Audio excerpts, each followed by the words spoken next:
Bhojpuri cinema के superhit जोड़ी दिनेश लाल यादव निरहुआ आम्रपाली दुबे एक बेर फेरू सोशल मीडिया पर छा गिलबा। दुनू के एगो पुराण लेकिन बहुते इमोशनल गाना आजू सोशल मीडिया पर खूब ट्रेंड कर रहल बा। ई गाना 2023 में रिलीज भिल फिल्म माई के ह, जेकर वीडियो अब यूट्यूब पर 23 जून 2025 के world wide records Bhojpuri channel पर अपलोड किल गिल बा। ई गाना दिल तोड़ देवे वाला सैड सॉन्ग है, जवना में आम्रपाली दुबे अपने पिया यानी निरहुआ के खोजत नजर आवेली।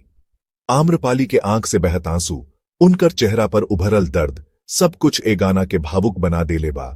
गाना के आवाज दिहलस प्रियंका सिंह नजीम अली। गाना के बोल लिखले बाड़े प्यारेलाल यादव संगीत दिहलन रजनीश मिश्रा। गाना में भावनाओं के जवन गहराई बा संगीत के जवन मधुरता बा ऊ एकरा के औरी खास बना देले बा।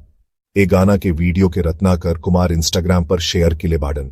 आम्रपाली या निरहुआ के जोड़ी तब भोजपुरिया सिनेमा के सबसे हिट जोड़ी मानल जाला। दोनों एक साथ मिलके कई सुपरहिट फिल्म गाना दे चुकल बाड़े। खासकर इमोशनल सीन में दोनों के केमिस्ट्री देखे लायक होले। एही से जवनो गाना इनकर आवेला नया होखे कि पुरान फैंस ओह पर टूट पड़ेलन। अगर अबहीं तक ई गाना ना देख ले बानी त देर मत करी। गाना देखे खातिर यूट्यूब पर जाई चैनल के जरूर सब्सक्राइब करी।